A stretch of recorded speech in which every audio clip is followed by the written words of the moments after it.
यह महाभारत काल की बात है, जब भारत के एक जंगल में एकलव्य नाम का एक बालक अपने माता पिता के साथ रहता था। वह अनुशासित बालक था और उसके माता पिता ने उसकी परवरिश अच्छे संस्कारों के साथ की थी। एकलव्य की धनुर्विद्या में बहुत रुचि थी, लेकिन जंगल में इसके लिए साधन उपलब्ध नहीं थे, इसलिए वह गुरु द्रोणाचार्य से धनुर्विद्या सीखना चाहता था। गुरु द्रोणाचार्य उन दिनों राजकुमारों अर्थात पांडव और कौरवों को धनुर्विद्या सिखा रहे थे और उन्होंने भीष्म पितामह को वचन दिया था कि वह राजकुमारों के अलावा किसी को भी धनुर्विद्या का ज्ञान नहीं देंगे। जब एकलव्य अपना निवेदन लेकर गुरु द्रोणाचार्य के पास आया तो उन्होंने उसे अपनी विवशता बताकर वापस भेज दिया। इस पर एकलव्य बहुत दुखी हुआ, लेकिन उसने यह प्रण लिया कि वह द्रोणाचार्य को ही अपना गुरु बनाएगा। शारीरिक रूप से गुरु की अनुपस्थिति के चलते उसने उनकी मिट्टी की मूर्ति बनाई और उसके सामने तीर कमान चलाने का अभ्यास करने लगा। देखते ही देखते वह एक उम्दा धनुर्धारी बन गया। एक दिन की बात है, जब गुरु द्रोणाचार्य अपने शिष्यों के साथ धनुर्विद्या का अभ्यास करने जंगल की ओर आए। उनके साथ एक कुत्ता भी था। उस समय एकलव्य भी जंगल में धनुर्विद्या का अभ्यास कर रहा था।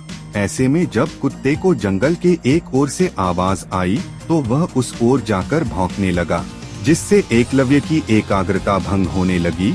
इस वजह से कुत्ते को चुप करवाने के लिए एकलव्य ने उसके मुंह में कुछ इस प्रकार बाण चलाए कि उसका भौंकना भी बंद हो गया और उसे कोई चोट भी आई। कुत्ता वापस द्रोणाचार्य के पास भाग गया। जब उन्होंने कुत्ते को देखा तो उन्हें अपनी आंखों पर विश्वास नहीं हुआ और उन्होंने सोचा कि इतना अच्छा धनुर्धारी कौन है जिसे धनुष बाण की ऐसी विद्या आती है।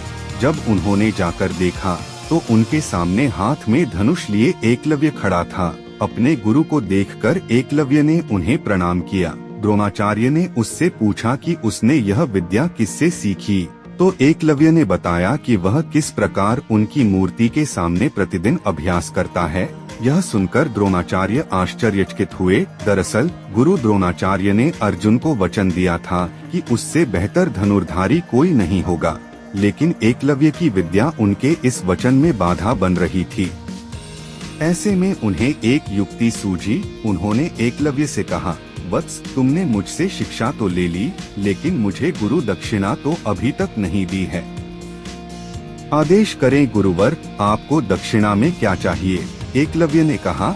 एकलव्य की बात का जवाब देते हुए द्रोणाचार्य ने कहा कि गुरु दक्षिणा में मुझे तुम्हारे दाहिने हाथ का अंगूठा चाहिए। यह सुनकर एकलव्य ने तुरंत अपनी कृपाण निकाली और अपना अंगूठा काटकर गुरु द्रोणाचार्य के चरणों में रख दिया। इस घटना की वजह से एकलव्य का नाम एक आदर्श शिष्य के रूप में आज भी याद किया जाता है। कहानी से सीख।